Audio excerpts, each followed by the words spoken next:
और बात कर लेते हैं दिल्ली के जंतर मंतर की।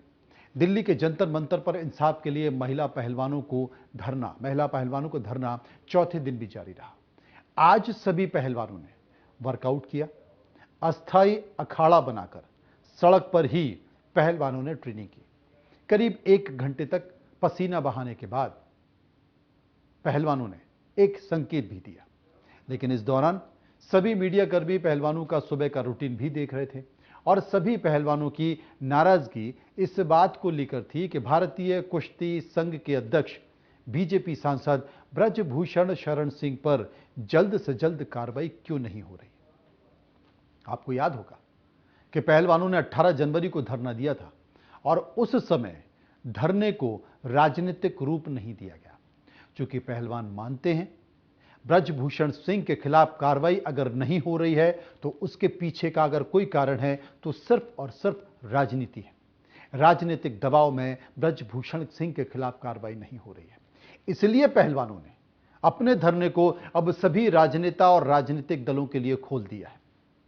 कांग्रेस की राष्ट्रीय महासचिव प्रियंका गांधी ने अपील की है कि पहलवानों का सभी लोग साथ दें। साथ ही धरना स्थल पर राजस्थान से चलकर दिल्ली पहुंचे जम्मू कश्मीर के पूर्व राज्यपाल सत्यपाल मलिक ने भी रेसलर्स का समर्थन किया। मुद्दे की बात में अहम खबर यह है कि सुप्रीम कोर्ट भी 7 महिला रेसलर्स की याचिका पर सुनवाई के लिए राजी हुआ और उसके बाद दिल्ली पुलिस को नोटिस जारी किया गया कि एफआईआर क्यों नहीं हुई, जबकि कानून कहता है कि नाबालिग लड़की के यौन उत्पीड़न मामले में एफआईआर तत्काल होनी चाहिए। और मुझे लगता है कि इस बात पर भी मन की बात होनी चाहिए, क्योंकि यह घटना मन को दुखाती है।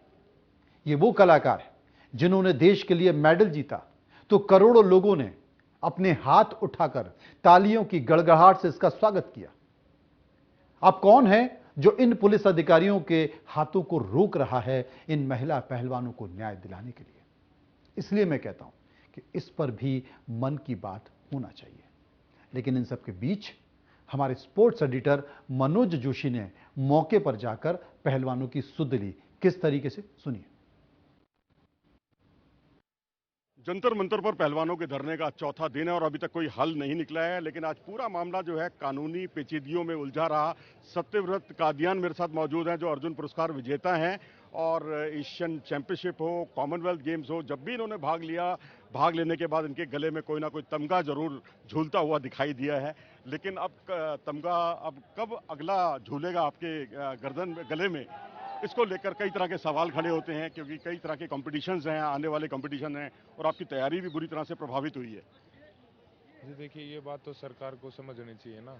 अभी हम तो बात यहाँ पे हमारी देश की बेटियों के मान सम्मान की है और उनके न्याय की है, तो जितना जल्दी अगर इस चीज़ को अगर वो संज्ञान में लेके अगर हमारे को न्याय देंगे तो उतना जल्दी हम वापस ट्रेनिंग पे जाएंगे।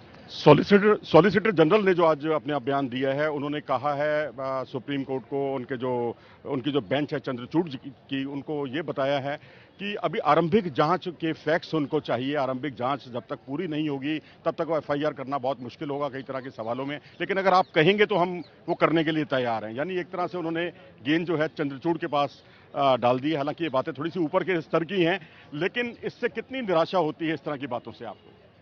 नहीं सर, इसको तो हमारी लीगल टीम देखेगी। हमारे जो लीगल हैं, हमारे को उनको पूरा, हमारे को उनके पे भी विश्वास है और हम सुप्रीम कोर्ट पे भी पूरा विश्वास है। वो तो ये तो आपने वकील वाली जवाब मेरे से मांग ली, मुझे नहीं लगता मेरे को इनके पहलवान के नजरिए से पूछ रहा था मैं। नहीं, आप मेरा इससे कोई वास्ता ही नहीं है ना सर। वो हमारी लीगल टीम बहुत अच्छी टीम है, वो देखेगी इसको।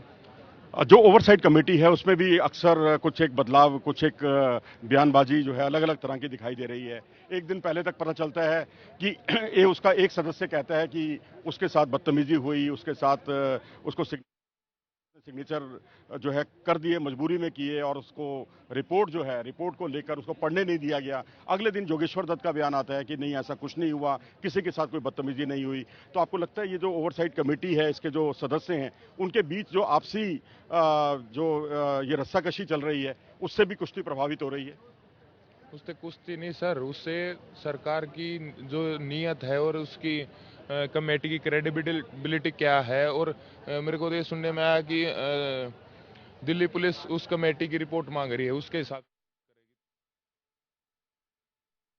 अभी तक तो कोई सपोर्ट नहीं मिल रहा, ना कोई अप्रोच कर रहा है। बस आज हमारा चौथा दिन है, 4 दिन हो गए लगातार मच्छरों में पड़े हैं, मच्छरों में ही सो रहे हैं। और बस दुर्भाग्य की बात ही थी, तो देखो बस अब सबसे पहले तो ये FIR हो और उचित सजा मिले। देखो 7 लड़कियों ने तो आपके आगे पुलिस के आगे FIR कराई है, बाकी और भी लड़कियां होंगी हैं भी, तो बस सब आगे नहीं आते डर की वजह से।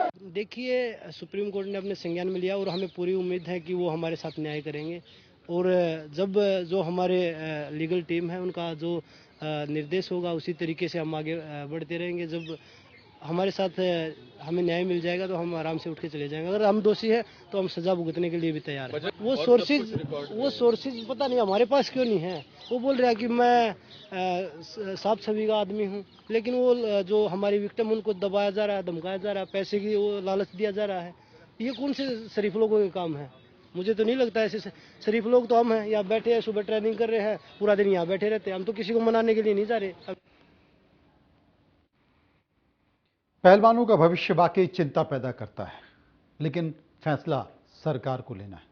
सरकार में बैठे ऊपर पदों पर लोगों को लेना है, मंत्रालय को लेना है, मंत्री को लेना है। लेकिन एक और